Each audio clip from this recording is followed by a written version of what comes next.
안녕하십니까.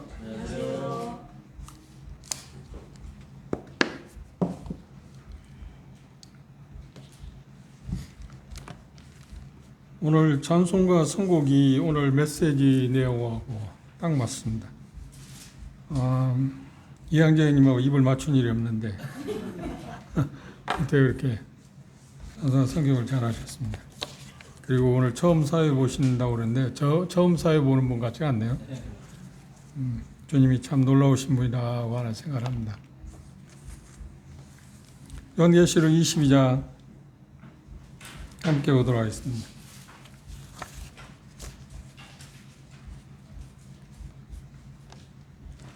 요한계시록 22장 1절부터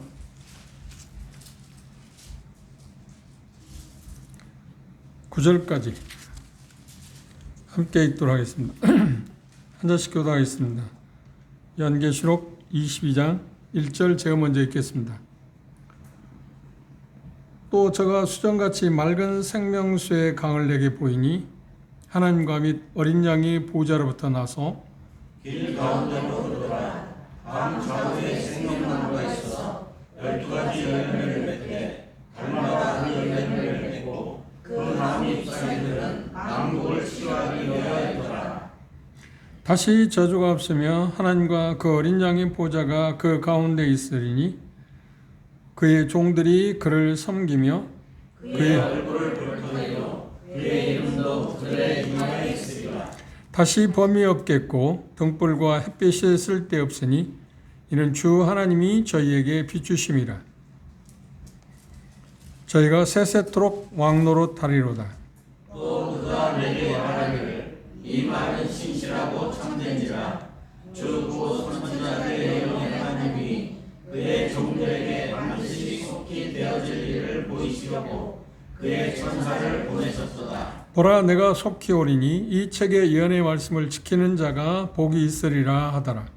이것들을 보고 들은 자는 나 요한이니 내가 듣고 볼 때에 이 일을 내게 보이는 천사의 발 앞에 경배하려고 엎드렸더니 함께 저가 내게 말하기를 나는 너와 내 형제 선지자들과 또 이 책의 말을 지키는 자들과 함께 된 종이니 그리하지 말고 오직 하나님께 경배하라 하더라.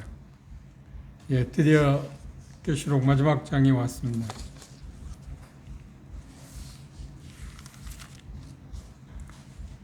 우리가 가야 할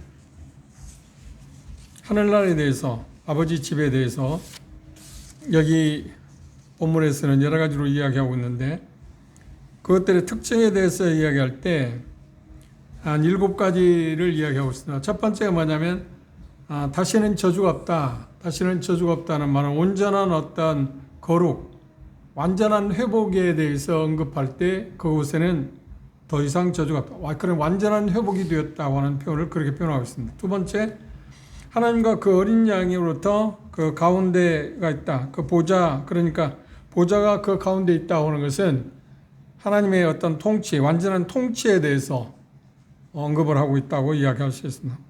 그 완전한 어떤 지배. 그 다음 세 번째, 그의 종들이 그를 섬긴다고 할 때 완전한 봉사, 복종. 그 다음 네 번째 4절에 보시면 그의 얼굴이 본체라고 한 표현을 하는데 완전한 어떤 교제, 신원 확인이라고 표현할 수도 있습니다. 그 다음 5절에 보면 당시 그곳에는 밤이 없다. 다시 말하면 완전한 어떤 복에 대해서 표현할 때 그렇게 표현하고 있습니다. 하나님과 우리 주 예수 그리스도께서 빛이시다고 하는 표현을 하고 있습니다. 그리고 7번째, 그들이 세세토록 왕도를 할 거다. 완전한 영광, 그리고 완전한 어떤 높이 올려진 그런 상황에 대해서 언급을 하고 있다고 이야기할 수 있습니다. 그런데 이 말씀에 보시면 1절 보면 또 저가라고 하는 말은 다른 천사가 요한에게 그 이야기가 맑은 생명수의 강을 내게 보이니 하나님과 및 어린 양의 보좌로부터 나서 길 가운데로 흐르더라. 강 좌우에 생명나무가 있어 12가지 실과를 맺히되 달마다 그 실과를 맺히고 그 나무 잎사귀들은 만국을 소성하게 치료하기 위해서 있더라. 이 말씀의 의미가 좀 어려운 말씀이면 틀림없습니다. 여기 말씀에서 보면 달마다 하는데 달이 있을까요? 달마다. 시간 개념이 없는 것 아닌가요? 그리고 달이라고 하는 것은 무엇에 의해서 생기죠? 지금 지구촌에 매월, 매달 할 때 뭘? 달. 그래 태양, 달이라고 하는 것은 그런데 그것은 달이 없잖아요. 태양도 없고. 그래 시간 요소가 없는데 왜 달마다 열매 맺는가 하는 이야기를 한 건데 그런데 어떤 상징적인 의미에서 어떤 풍성함, 어떤 그런 것들을 이야기하고 있다 이야기할 수 있습니다. 대개 여기 말씀에서 생명수 강이라고 표현했잖아요. 그 생명수 강이라고 말할 때 여기 말하고 있는 것이 물일까요? 강일까? 강이라고 하는 표현일까요? 그런 말이 아닙니다. 물이 그곳에 존재하지 않는다고 말했잖아요. 하늘나라에 물이 존재하지 않습니다. 그래서 여기 생명수 강이라고 하는 말은 우리가 생각하는 그런 물이 아니고 영원한 어떤 생명을 의미한다고 생각하는 것이 훨씬 더 좋은 표현이라고 그렇게 이해하는 것이 낫다고 생각합니다.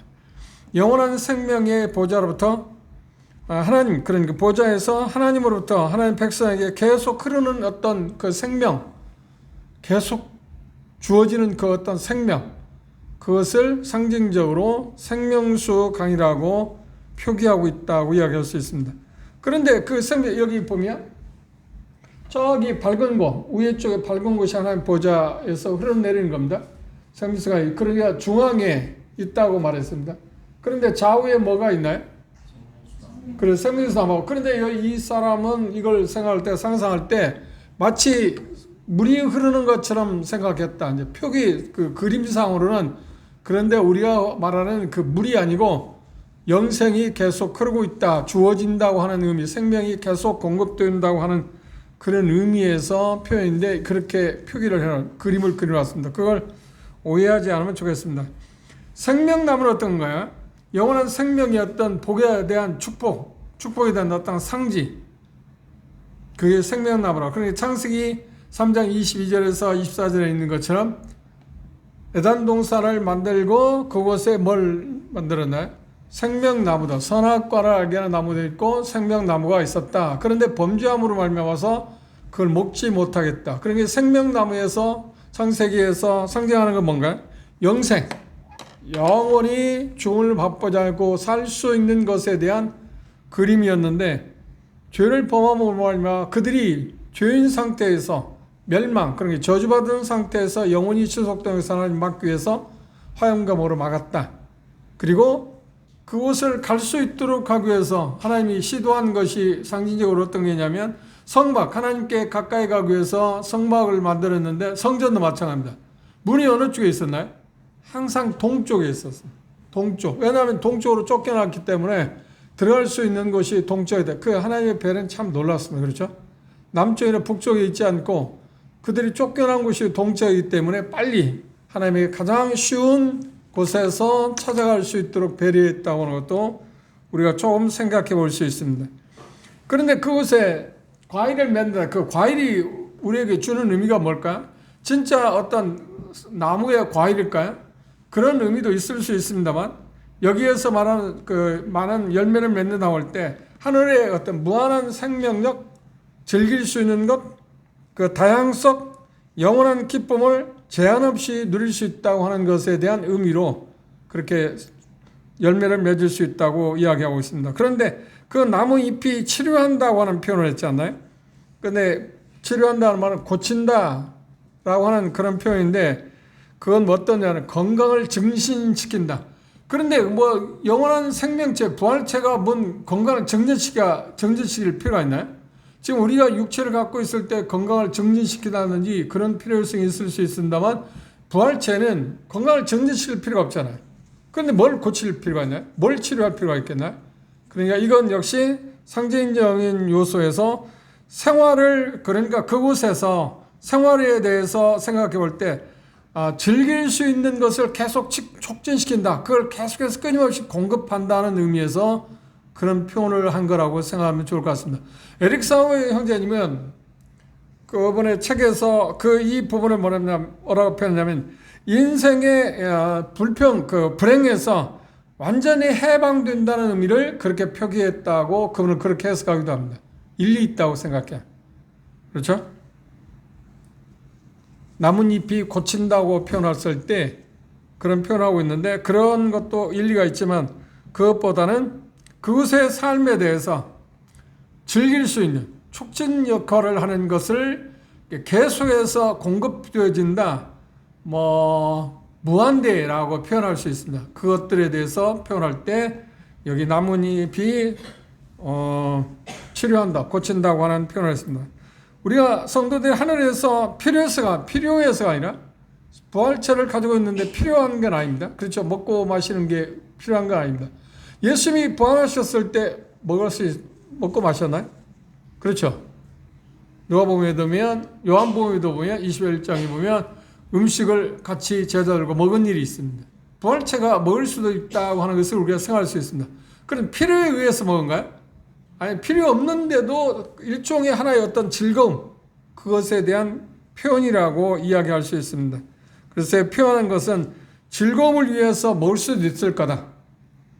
그러니까 꼭 먹여야만 하는 거 아닌데 먹지 않아도 되지만 어떤 즐거움을 위해서 먹을 수 있을 거라고 하는 것을 생각해 볼 수 있습니다. 그런데 어떤 의미에서 창세기 18절로 돌아보십시오. 하나님께서 아브라함을 방문했을 때 나오는 그 현상입니다. 사건이 있습니다. 창세기 18장 보십시오.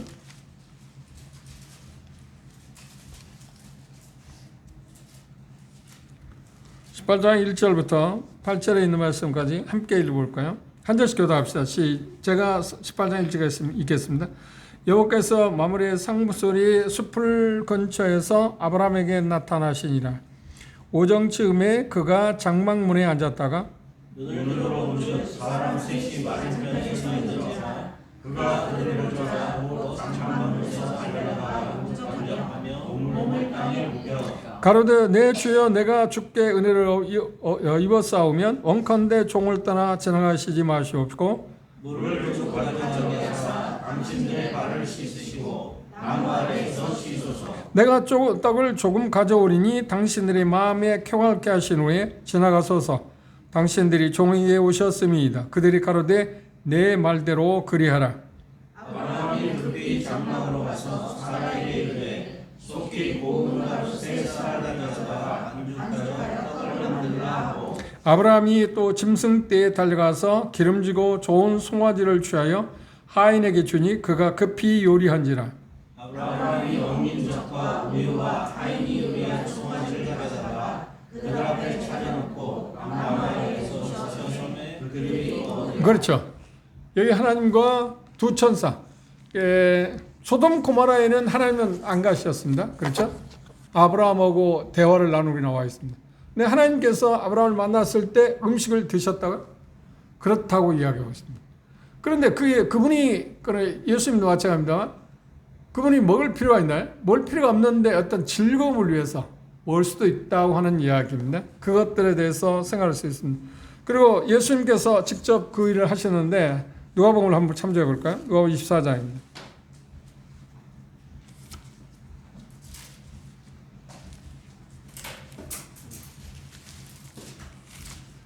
(42절) 누가복음 24장 끝부분입니다.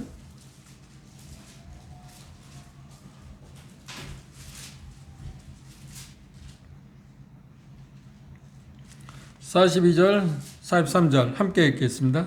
시작. 이에 구운 생선 한 토막을 들이매 받으사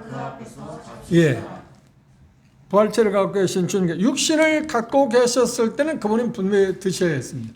그리고 먹지 못했을 때 그분도 어땠다요? 굶주렸다고 하는 표현합니다. 그렇죠?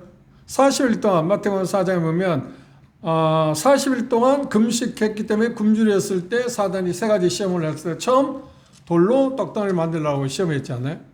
육신을 갖고 계셨을 때 그분은 당연히 드셔야만 했지만 부활하신 후에 안 드셔도 되지만 필요에 의해서 드셨다고 하는 것을 이야기하고 있습니다. 그래서 여기 생명나무에서 생명나무와 매일 계속해서 공급되는 음식으로 표현한다고 하면 그것들을 먹을 필요는 없었지만 즐거움을 위해서 먹을 수 있다고 이야기할 수도 있습니다. 그냥 문자적인 의미에서 생각한다면 그렇게도 생각해 볼 수 있다고 이야기할 수 있습니다. 그런데 이것을 한마디로 말하면 그냥 종합적으로 이야기하는 하늘나라에서 맛볼 수 있는 승리, 어떤 축복의 가장 아름다운 표현을 이렇게 표기해 놨다고 생각하시면 가장 타당하다고 그렇게 생각합니다. 그렇죠? 다른 어떤 특별한 의미보다도 그곳에서의 그 영광스러운 삶을 이렇게 표현하고 있다. 인간 면에서 볼 때 먹고 마시는 것이 전도서 기자는 뭐라고 이야기하냐면 그게 인간에게 하나님께서 인간에 주어진 큰 즐거움 가운데 하나라고 표현하고 있습니다. 그런 쪽의 표현이라고 이야기할 수 있습니다. 그리고 여기 말씀드린 것처럼 조금 전에 모두의 말씀은 새하늘과 새 땅에서 없는 그 12가지에 대해서 지난번 말씀을 드렸고 22장 3절에서 5절까지 해서 7가지의 그 완전한 그것들을 우리가 생각해 봤습니다. 쉽게 말한다면 이 표현들은 초반부에서 말씀하는데 새하늘과 새 땅, 그러니까 새 예루살렘에서 아버지 집에서 사는 것은 이루 표현할 수 없을 만큼 황홀하다. 그런데 그것들을 표현할 때 먹는 것도 이야기하고 마시는 것도 이야기하고 있다. 그러니까 꼭 먹고 마셔야 한다는 이야기가 아니라 그만큼 모든 것이 잘 공급된다. 부족함이 없다. 즐거움이 있다. 그런 것을 표현하기 위해서 그렇게 이야기하고 있다고 생각하시면 될 겁니다. 그 다음 두 번째로 20장 6절에서부터 보면 이제 요한계시록의 모든 것에 대한 이야기를 하고 이제 후기라고 이야기할 수 있습니다. 대개 여러분들이 어떤 드라마를 보시면 그 후기가 나와 있습니다. 그런데 여기도 역시 요한계시록도 후기라고 생각하시면 됩니다. 22장 6절부터 21절까지는 후기라고 여러분들이 생각하시면 도움이 될 거라고 생각합니다. 모든 것을 정리한다. 그리고 어떤 새로운 것들에 대해서 이야기하고 있다 하는 것들에 대해서 이야기하고 있습니다. 그런데 거기에는 모든 믿는 자들의 어떤 반응, 다시 말하면 복된 소망의 어떤 확실성에 대해서 지금 이야기하고 있습니다. 6절부터 12절까지의 내용이 그렇게 나와 있습니다.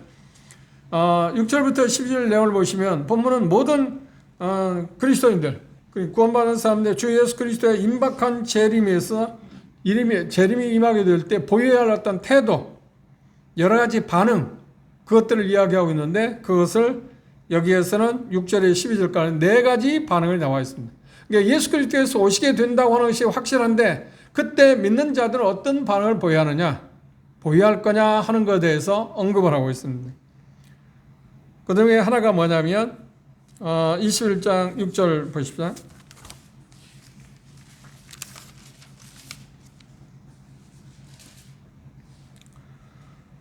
너 그가 내게 말하기를 이 말은 신실하고 참된지라 주 곧 선지자들의 영의 하나님이 그의 종들에게 결코 속히 될 일을 보이시려고 그의 천사들을 보내셨도다.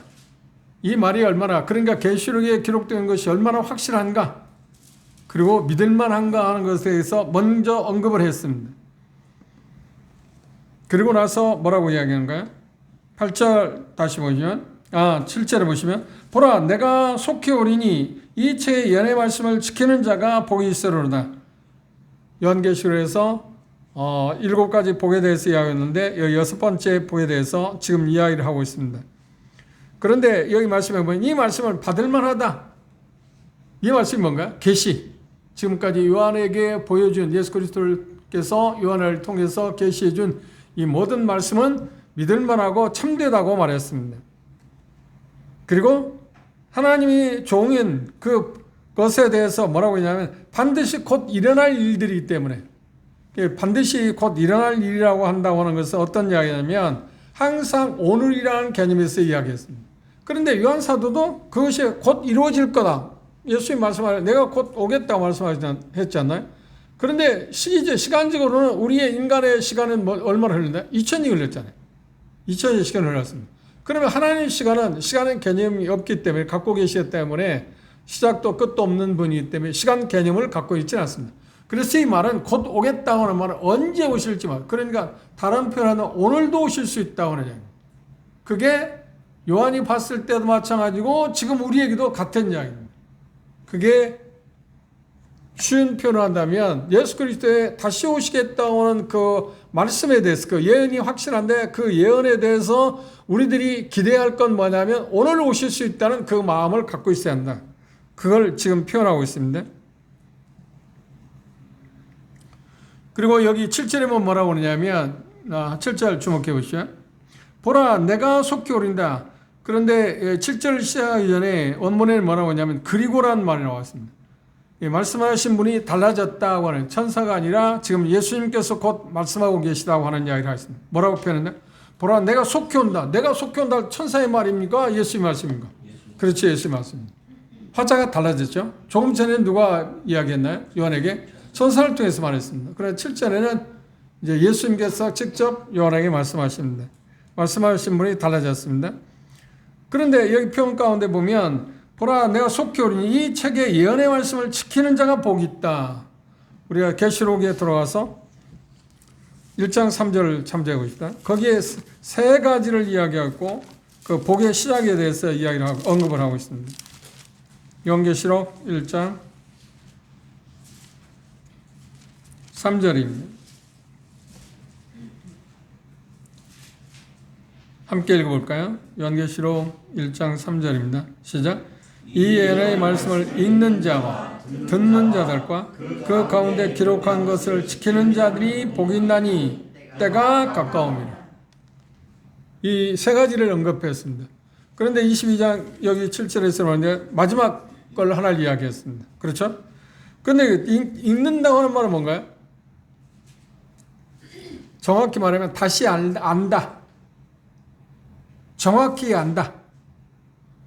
의미를 새기면서 반복한다. 반복해서 읽는다.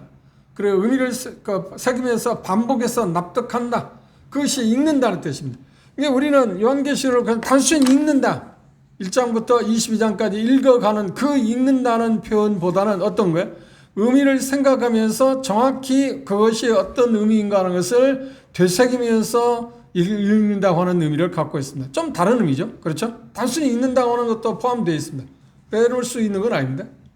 근데 여기서 읽는다고 하는 말은 읽는 자들이 복이 있다는 말은 의미를 새기면서 반복해서 납득한다, 알아간다 하는 의미입니다. 두 번째, 듣는다고 그랬습니다. 그 듣는다고 해서 귀로 듣고 생각하고 이해한다 하는 의미를 갖고 있습니다. 듣는다는 단순히 듣는다는 이야기가 아니라 고사성의 그런 말이죠. 의도계의 말이죠. 그렇죠? 그건 듣기는 들어요. 그럼 우리는 종종 그런데 한쪽 귀로 듣고 한쪽 귀로 흘러온다. 그런다. 그건 듣는 건 아니잖아요. 그래서 여기 듣는다고 하는 말은 확실하게 편하게 귀로 듣고 듣는 것은 귀로 들을 수밖에 없죠. 하나님이 주신 귀가 그 필요한 것이 바로 듣는 거니까. 그런데 중요한 게 뭐냐면 생각하고 이해한다. 들은 것을 생각하고 이해하는 사람이 복이 있다. 뭘? 이 계시록. 근데 우리는 오늘 몇 번째라고? 61번째? 61번째 계속해서 우리가 지금 어떤 데 들었잖아요. 아니 읽었습니다. 우리가 읽기도 하고 그 의미가 어떤 건가를 깊이 생각하면서 우리를 읽은 표현입니다. 눈으로 보고 입으로 읽는다는 그 의미보다는 생각, 그 마음으로 읽었다고 이야기했어요. 그리고 또 하나는 뭐냐면 들었습니다. 그렇죠. 그런데 또 하나가 뭐라고 했냐면 22장 7절에도 이야기하고 있지만 이 표현 가운데 지킨다고 그랬습니다. 지킨다고 하는 말은 어떤 거냐면 계시를 잘 간직한다는 말입니다. 지킨다는 말을 우리가 생각할 때는 1차적으로 어떤 거야? 기록된 내용을 우리가 실질적으로 적용한다 하는 의미도 있습니다. 그렇죠? 그러나 여기에서 말하는 것 그것보다는 어떤 의미가 더 크냐면 그걸 지킨다 그래요. 이게 계속해서 보존한다. 계시록을 우리가 계속해서 보존한다고 하는 의미가 있어요. 지킨다고 하는 말은. 보존한다고 하는 의미가 더 강합니다. 그걸 행한다고 하는 의미보다는 그런데 그렇다고 해서 행하는 게 빠지는 거예요? 아니요. 1차적인 것은 행하는 거지만 우리가 삶에 계시록 공부한 것을 실질적으로 우리의 삶에 적용하는 것은 맞지만 그러나 더 지킨다고 하는 말은 뭐냐면 계시된 그 계시록, 요한계시록 우리는 잘 보호한다, 간수한다, 간직한다, 지킨다, 보존한다 의미가 더 강하다 하는 것을 생각하면 되시죠. 그런 사람들이 어떻다고요? 그들이 복이 있다고 이야기하고 있습니다. 계시는 진리를 빛 안에서 살아간다는 의미가 첫 번째고 그 다음 두 번째가 뭐라고 그러나요? 그걸 잘 간수한다. 흐트러지지 않도록. 그래서 후반부에 그렇게 나왔습니다. 기록된 내용을 제하거나 또 패하지도 말고 빼거나 대하지도 마라. 뺐을 때나 더했을 때 저주를 받는다고 했잖아요. 그러니까 있는 대로 그것을 간직한다, 간주한다 하느냐 해서. 그러니까 보화를 잘 간직한다는 의미, 계시된 내용을 잘 간직한다는 의미가 있습니다. 그러기 위해서 우리가 중요한 게 뭔가요? 하나님 말씀에 계시된 그 계시록을 우리는 주의해서 생각해 봐야 합니다. 그렇죠? 그것이 복 있는 사람이 일이라 그랬습니다.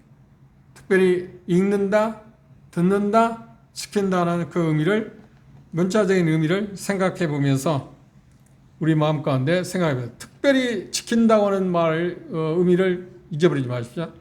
그 두 가지 있다고 그랬습니다. 그 중에 가장 중요한 게 뭐냐면 계시를 보호하고 지켜야 한다는, 잘 간직한다. 있는 대로 간직한다. 간직한다는 의미를 또 넓게 말한다면 뭘까요? 잘 간직하는 이유가 뭔가요? 손상되지 않도록 해서, 오염되지 않기 위해서, 그리고 그걸 왜곡시키지 않기 위해서 있는 대로를 잘 간직한다는 겁니다. 이게 생각보다 어려운 거거든요. 그 간직해야 할 이유가 뭔가요? 다른 사람에게 또 그걸 나름을 해야 하니까. 그렇죠? 정확히 잘 알고 그것들을 잘 간직한다는 의미가 우리에게 얼마나 중요해요. 그것을 우리에게 있어서 우리에게 맡겨진 일입니다. 요한에게 그걸 맡겨졌지만, 그러니까 계시록을 예수님께서 요한과 여러 사도를 통해서, 선지자를 통해서 말씀하시는 것은 어떤 거냐면, 그걸 요한이 간직하고 그것들을 잘 지킬 수 있도록 했을 뿐만 아니라 보호를 지킨 것처럼 했던 이유가 뭐냐면 우리에게 그걸 잘 전하기 위해서입니다. 그리고 이 계시록을 우리에게는 뭘 또 이야기하냐면, 요한이 한 것처럼 우리도 동일하게 그걸 보화로 생각하고 잘 간직하고 간수하고, 그래서 그것을 원래대로 하나님께, 예수님께서 요한에 보여준 그 계시대로 원래대로 잘 보존해서 그것들을 다른 사람에게 드릴 수 있도록 해야 한다. 그 책임이 우리에게 있다는 거예요. 듣는 사람이, 배우는 사람의 입장에서. 그렇죠? 그래서 요한계시록을 배우는 목적이 어떤 건가요? 내용이 뭐냐 하는 거 대단히 중요한 겁니다. 그것도 중요하지만 이 말씀에 보니까 그 후기라고 그랬습니다. 그 목적이 어디에 있다고요? 그걸 우리가 잘 간직하는 거죠. 정말 훼손되지 않도록 있는 대로. 이게 참 우리에게 주어진 일입니다. 시간이 흐름에 따라서, 2000년이 오는 흐름에 따라서 우리가 이제 중요한 게 있습니다. 기독교와 관계에서 모든 이단자들의 특징이 어디냐면 요한계시록에서 나와 있습니다. 요한계시록에 나와 있습니다. 거의 그렇습니다. 신천지, 그 말 정말 좋은 말이에요. 세안하고 썼다. 신천지. 말 정말 좋은 말이에요. 어떻게 그 신천지를 땄는지 모르겠어요. 새로운 새 땅 이야기하면 새로운 천지, 새로운 하늘 이야기하는 거 아닌가? 그런 것처럼 요한계시록의 내용이 그것들을 왜 따냐면 있는 대로 간수하지 못했어요. 그리고 그걸 왜곡시켰어요. 그런데 지금 요한에게 예수님이 말씀하는 것은, 우리에게 말씀하는 건 뭔가요? 그걸 잘 간직하는, 지킨다고 하는 것이 얼마나 소중하냐. 그걸 있는 대로 우리가 잘 간직하고, 간직할 이유가 뭐라고요? 그걸 다른 사람에게 있는 대로 잘 전하기 위해서. 손상을 입도록 하지 않아야 할 것이 우리의 책임이라는 겁니다. 이게 참 중요한 일입니다. 그러기 위해서 우리가 해야 할 일은 뭔가요? 정확히 배우는 게 아니죠. 그렇죠? 정확히 배워야겠죠? 그래서 그런 것들이, 오염된 것들이 있을 때 정확하게 우리가 그것들을 말해 줄 수 있어야 한다고 그랬습니다. 우리에게 맡겨진 것은 뭔가요? 그걸 지키는 것입니다. 그리고 주님께서 이렇게 말씀하는 건, 내가 너에게 전해진 것을 네가 들었는데, 그 들은 것을 어떻게 하는 거예요? 그것을 예수님께서 우리에게 직접 주어진 것이기 때문에 어떻게 하는 거예요? 믿음과 사랑으로 그걸 잘 유지해가라. 그리고 보존하면서 유지해가라는 말은 전수하라는 말과 같은 겁니다. 그것들이 우리에게 필요하다고 이야기했습니다. 이유는 어떻게 그게 가능한가요? 우리 안에 계신 성령님을 통해서 우리에게 맡겨진 보화를 우리는 잘 지킬 수 있습니다. 간수할 수 있습니다. 가장 잘 간수할 수 있는 방법이 뭔가요? 한번 생각해봐요. 가장 잘 간수할 수 있는 게 뭐예요? 이 보화를 가장 잘 간수할 수 있는 방법이 뭔가요? 막 꽁꽁 잘 싸매는 건가요? 아니면 뭐 보화에 어떤 좋은 보자기에 잘 싸는 건가요? 그걸 말하는 게 아니잖아요. 지금 앞에서 말한 것처럼 잘 읽고 듣고 지키는 걸 통해서, 그러니까 있는 것을 잘 배우는 것을 통해서 정확히 알면 그걸 우리는 잘 간수할 수 있잖아요. 그리고 그것들을 더 나아가서 긍정적으로는 어떤가요? 능동적으로는 어떻게 한다요? 그렇죠. 다른 사람에게 드러내 보이는 것입니다. 알려주는 거라고 이야기하고 있습니다. 디모데전서 6장을 보실까요?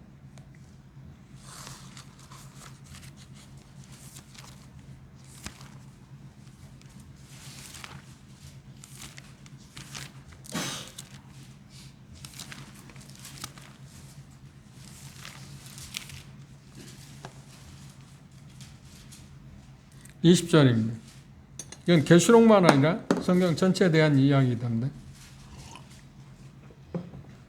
읽어봅시다. 시작. 디모데야, 네게 부탁한 것을 지키고 거짓되어 일컫는 지식에 망령되어 처한 말과 변론을 피하라. 여기 보면 네게 부탁한 것을 지키라. 지킨다고 하는 말은 잘 간수한다. 그리고 지키는 목적이 뭔가요? 그걸 있는 대로 전하기 위해서. 오염될 수 있으니까, 왜곡시킬 수 있기 때문에. 진리는 항상 위험한 게 뭐냐면 비진리화시키는 것이 사단의 역사잖아요. 그래서 그런 쪽에 혼합되지 않도록. 그래서 우리가 이미 고린도후서를 공부했지만 바울사는 메시지를 전할 때 뭐라고 했나요? 혼잡하게 한다. 혼합시키지 않는다. 원래 포도즙에 물을 희석해서 파는 장사꾼이 난 아니다. 하나님의 말씀을 있는 대로 간수하고 그것들 있는 대로 나는 이야기한다. 그게 우리가 해야 할 일이거든요. 특별히 계시록에 대해서 그 부분에 대해서 강조하고 있습니다.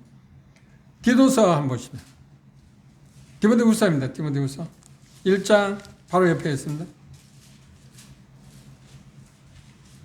13절 14절 보십시다. 13절 14절 시작. 너는 그리스도 예수 안에 있는 믿음과 사랑으로서 내게 들은 바 바른 말을 본받아 지키고 우리 안에 거하시는 성령으로 말미암아 내게 부탁한 아름다운 것을 지키라. 지키고 지키라. 잘 보존하라. 잘 간수해라. 이유가 뭐라는 거예요? 오염시키는 사람이 많으니까. 왜곡시키는 사람이 많으니까. 그렇죠? 그런데 요한계시록에 대해서도 우리에게 특별히 이야기하고 있습니다. 그래서 주목해야 할 사항이 뭐라고요? 많은 이단자들이 이 요한계시록을 잘못 왜곡시키고 오염시켜서 그리스도의 하나님의 영광을 드러내는 일에 복음의 진보를 가져오는 데서 엄청난 피해를 가져오기 때문에 특히 그렇다고 하는 이야기를 우리가 생각할 수 있습니다. 이게 지킨다고 하는 말은 어떤 표현을 하면 주의를 기울인다는 의미도 들어있습니다. 주의를 기울인다는 말은 뭔가요? 예수 그리스도의 재림과 우리가 그분과 나누는 그 어떤 영원한 교제, 그것을 갈망한다는 의미도 표현되어 있습니다.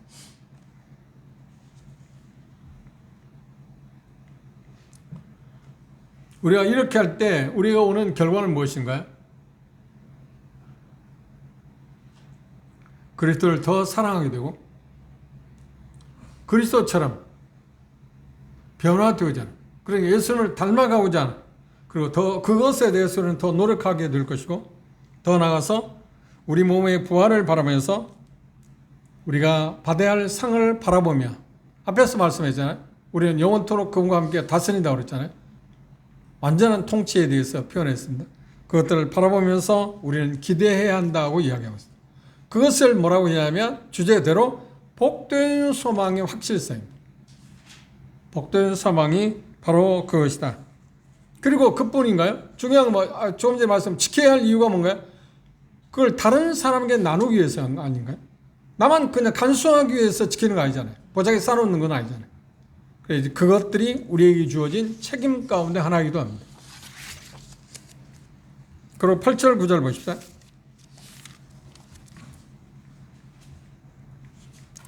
8절 이것들을 보고 들은 자는 나 요한이니 내가 듣고 볼 때 이 일을 내게 보이던 천사의 발 앞에 경배하려고 엎드리니. 왜 천사의 발 앞에 경배하려고 엎드렸을까요? 너무나도 기이하니까, 너무나 신기하니까, 감격스러워서. 그런데 천사가 뭐라고 하는가요? 말하기를 나는 너와 내 형제 선자들과 또 이 책의 말을 지키는 자들과 함께 된 종이니 그리하지 말고 오직 하나님께 경배하라.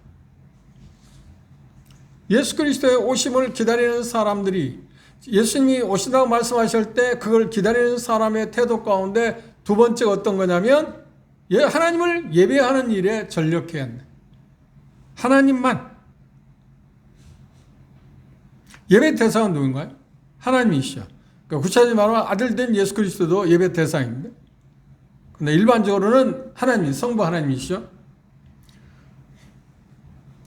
아무리 천사가 그 놀라운 것들을 보여줬을지라도 천사는 예배 대상이 아닙니다.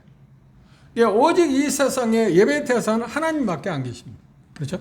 그 어떤 누구도 예배 대상이 될 수 없습니다. 그런데 요한은 이미 전에 한 번 실수한 일이 있거든요. 전에도 한 번 그런 일이 있었습니다. 언제였나요? 19장을 보십시오.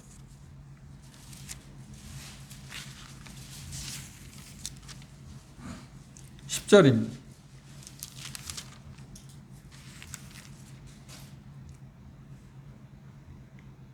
읽어봅시다. 시작. 내가 그 발 앞에 엎드려 경배하려 하니 그가 나더러 말하기를 나는 너와 및 예수의 증거를 받은 내 형제들과 같이 된 종이니 삼가 그리하지 말고 오직 하나님께 경배하라. 예수의 증거는 대언의 영이라. 놀라운 하늘의 계시를 보게 됐을 때 그 내부의 아름다운 그 완전한 어떤 통치나 전반적으로 7가지를 이야기했지만 그런 것들을 천사를 통해서 계시를 받게 됐을 때 요한은 마치 예배의 대상이라고 착각했다고 하는 거예요. 근데 요한이 그런 것처럼 우리들도 그럴 가능성이 있습니다. 그럴 가능성이 어떤 건가 한번 생각해 볼까요? 우리는 천사에게 경배한 일이 없잖아요. 천사를 향해서 경배 대상을 한 일은 없습니다. 그런데 천사보다 우리는 그런 쪽에 계시를 받은 일이 없으니까. 그런데 천사보다 훨씬 하잘것없는 것을 경배하는 대상으로 생각하는 경우가 없지 않나요? 있지 않나요? 무은혜, 생각보다 무은혜 그런 일을 할 수 있어. 까닭 잘못하면. 보름달 떴을 때. 예. 그리고 새 아침, 태양을 볼 때. 그 이스라엘 백성들이 물론 나타나지는 우상의 금송아지를 만들었지만 일반적인 것은 태양신을 대단히 숭배해요. 그런 유대인들뿐만 아니라 모든 민족들이 가장 큰 신이 태양신이라고 생각했어요. 무서운 일이에요. 근데 우리도 까딱하면 그럴 수 있어요. 그것에 어떤 특이한 게 있다고 생각해요. 그런 태양을 보고 비는 사람이 많을까요? 달을 보고 비는 사람이 많을까요? 달을 보고 비는 사람이 일반적으로 더 많습니다. 태양은 새 첫날, 그렇죠? 그런 때지만 달을 보고 빌 수 있는 확률이 훨씬 더 많잖아요. 참 묘해. 그 빛나는 말은 경배의 대상이라는 말이에요. 정말 하나님이 만든 피조물을 향해서 우리가 그렇게 엉뚱한 일을 할 수 있다. 그리스도인들 그럴 생각을 순간적으로 그럴 수 있어요. 그런 하나님께서 우리에게 주신 어떤 피조물로서 하나님 그걸 통해서 하나님께 경배하고 하나님을 찬양하기 위한 어떤 작품들이지 도구들이지 그것들에 대해서 우리의 어떤 신뢰하거나 뭔가 빌 대상은 아니잖아요. 절대. 그렇게 보면 잘 생각해보면 그리고 인간이 그만큼 약하다는 거예요. 연약하다는 거예요. 그런데 그 정도는 좀 그래도 나은 것 같아요. 그리고 자기들이 만드는 목각을 향해서 금칠한다 은증을 칠해놓고 그것에 절하는 거 보면 더 정말 비참하지 않나요? 달이나 태양을 향해서 하는 것은 그래도 좀 특이한 게 있잖아요. 신비적인 게 있잖아요.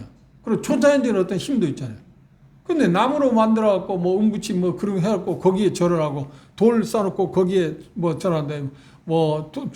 동네에 원신이라고 그래? 뭐라 하는데? 각 동네마다 나무들 있잖아요. 거기에 이제 저기도 달고 하는 거. 그 생각해보면 참 사람이 그렇게 어리석잖아요. 예. 자기들이 만든 거에 절을 한다? 그리고 그것들에 대해서 소원을 빈다? 참, 얼마나 사람이 연약합니까? 근데 우리는 천사들을 향해서 경배하고자 하는 마음을 우리는 갖지는 않았습니다. 그런 쪽에 우리는 기회가 없었으니까. 그런데 그보다 훨씬 차등의 낮은 것들을 향해서 우리는 은연중에 경배하고자 하는 그 뭔가 신격화시키는 그런 모습을 우리가 봉할 수 있습니다. 근데 그런데 어떤 면에서 생각하면 저나 여러분도 그런 입장에 있을 경우는 어떻게 그렇게 착각할 수 있잖아요. 이 천사가 이렇게 놀라운 걸 보여줬으니까 경배하고 엎드려. 자신도 모르게. 그런데 19장에서 그런데 또 여기서 그런 실수를 범하고 있습니다. 근데 너무 황홀경이 있었기 때문에 그렇다고 이해할 수 있지만 여전히 요한은 어떻게 돼? 그렇지. 그런 놀라운 황홀경에 하나님 나라의 영광스러운 것을 보고 있음에도 불구하고 그 마음은 어떻대? 여전히 육신이 있었다고 하는 것을 우리가 생각해 볼 수는 있습니다. 이 표현 가운데서 필요한 것이 바로 그것입니다. 그것들을 우리 마음 가운데 생각하는데, 그런 예배의 대상은 곧 하나님밖에 없다. 진심으로 예배하고, 여기 표현한 건 그런 뜻입니다. 진심으로 예배하고 하나님만을 예배하라는 의미입니다. 그 어떤 것이 주어진다 할지라도 그건 모두 다 하나님이 주시는 것들이기 때문에 그 주신 분, 그렇죠? 그런데 표현 가운데 우리가 잊지 말아야 할 게 뭐냐? 우리는 종종 실수하는 게 뭐냐면 어떤 것이 주어졌을 때, 혜택을 받았을 때 그 주신 분, 혜택을 주신 분을 잊지 않고 그것 자체 갖고 우리는 더 깊게 더 크게 생각하는 경우가 있어요. 그렇죠? 요한이 그랬잖아요, 지금. 그걸 주신 분, 그걸 보여주신 그 하나님을 생각하지 않고 그걸 이렇게 계시해주고, 그리고 대리 역할을 하는 천사에게 한다고 하는 것을 생각하면 왜 그랬을까? 이유가 뭐야? 너무나 놀라운 걸 봤기 때문입니다. 우리가 잊어버리지 말아야 할 게 그겁니다. 종종 그런 삶을 우리가 살 수 있거든요. 우리 그런 이야기 종종 하잖아요.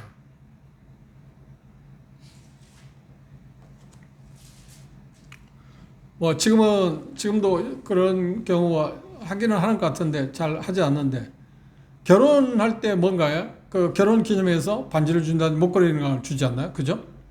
그런데 종종 그 반지나 목걸이 갖고는 신경 써요. 그 가치에 대해 생각해요. 그런데 까딱 잘못하면 준 사람을 잊어버릴 경우가 있어요. 준 사람. 아니면 그보다 더 하는 뭐냐면 금목걸이나 보석을 담은 그 깍이 있잖아요. 케이스 있잖아요. 그 참 비쌀수록 더 좋은 걸 주죠. 그렇죠? 허술하게 만들지 않나요? 그것 보고 잘하는 사람, 그것 보고 좋아하는 사람이 있을까요? 그렇지 않잖아요. 그런데 하나님이 우리 주신 것들에 대해서 우리가 감사하고 찬양을 해야겠지만 더 중요한 뭐야?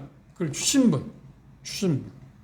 그것에서 우리가 벗어나지 않도록 참 유념하는 게 필요합니다. 근데 우리는 그런 실수를 해요. 까닭자만 주신 분. 주신 분에 대해서 잊어버리게 되면 하나님이 어떤 생각을 해요? 그걸 우리에게서 치워버릴 수도 있잖아요. 왜? 그분을 생각하도록 하기 위해서. 좀 그런 면에 대해서 우리는 조심할 필요성이 있습니다. 다음 시간에 우리에게 주어진 것을 우리가 명령을 받고 있는데, 요한이 명령을 받고 있는데, 그부터 10절부터 우리가 다음 시간에 생각해 보도록. 오늘 메시지에서 중요한 게 뭐냐고요? 가장 중요한 게 뭐냐면 예수 그리스도의 오심에 대해서 언급할 때 우리는 즉각적으로 어떤 태도를 보여야 할 건가 하는 것을 이야기했습니다. 그 가운데 빼놓을 수 없는 것이면 그것을 그리고 우리에게 주실 겁니다만, 그렇죠? 그 하나님을 예배하는 일에 우리의 초점을 맞춰야 한다. 항상. 그리고 또 하나, 읽고 듣고 지키는 부분에 대해서 이 계시를 우리가 잘 지키는, 간수하는 것, 보존하는 것, 그것이 우리에게 얼마나 중요한가 하는 것을 다시 생각했습니다. 그러기 위해서 필요한 게 뭐라고요? 우리는 잘 읽어야 한다. 잘 들어야 한다. 잘 배워야 한다고 하는 거죠. 그것들을 다시 한번 복습하시면서 여러분들 나중에 이런 요한계시록을 읽어갈 때 노트한 것도 있지만 읽어갈 때마다 그것의 의미가 정확히 뭔가 하는 것을 생각해 보면서 간수해 주십시오. 하나님이 우리에게 주어진 특권이기도 합니다. 그렇게 하라고 하는 이유가 뭔가요? 그걸 다른 사람에게 있는 대로 전하기 위해서입니다. 기도하고 마치겠습니다.